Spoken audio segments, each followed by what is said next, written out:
Welcome to Positive Atheism English channel.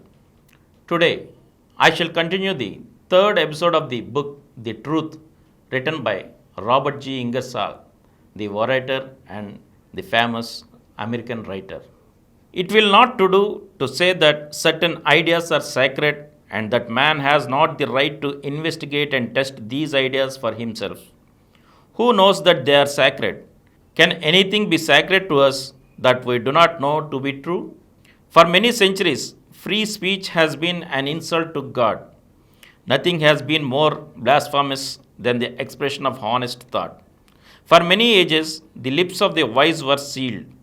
The torches that truth had lighted, that courage carried and held aloft, were extinguished with blood.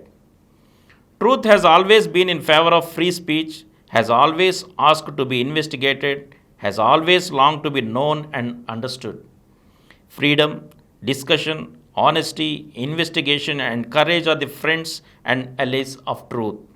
Truth loves the light and the open field. It appeals to the senses, to the judgment, the reason, to all the higher and nobler faculties and powers of the mind. It seeks to calm the passions, to destroy prejudice, and to increase the volume and intensity of reason's flame. It does not ask man to cringe or crawl. It does not desire the worship of the ignorant or the prayers and praises of the frightened. It says to every human being, think for yourself. Enjoy the freedom of your God and have the goodness and the courage to express your honest thought. Why should we pursue the truth? And why should we investigate and reason? And why should we be mentally honest and hospitable? And why should we express our honest thoughts? To this, there is but only one answer for the benefit of mankind. The brain must be developed, the world must think, speech must be free. The world must learn that credulity is not a virtue and that no question is settled until reason is fully satisfied.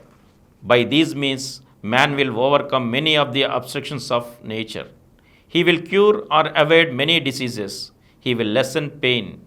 He will lengthen, ennoble, and enrich life. In every direction, he will increase his power.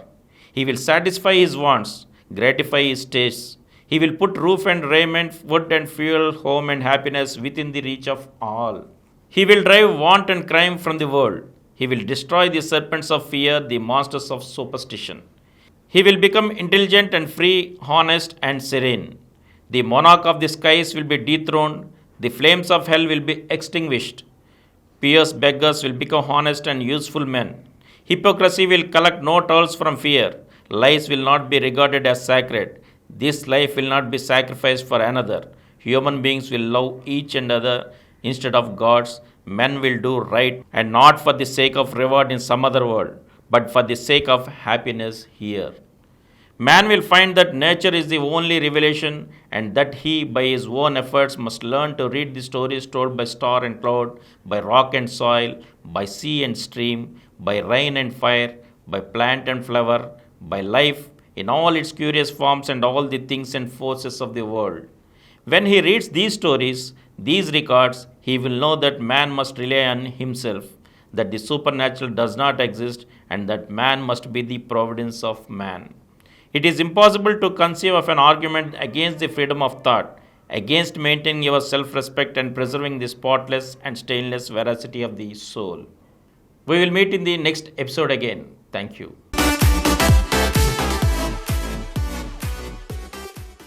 For more videos, please subscribe to this channel Positive Atheism and activate the bell icon.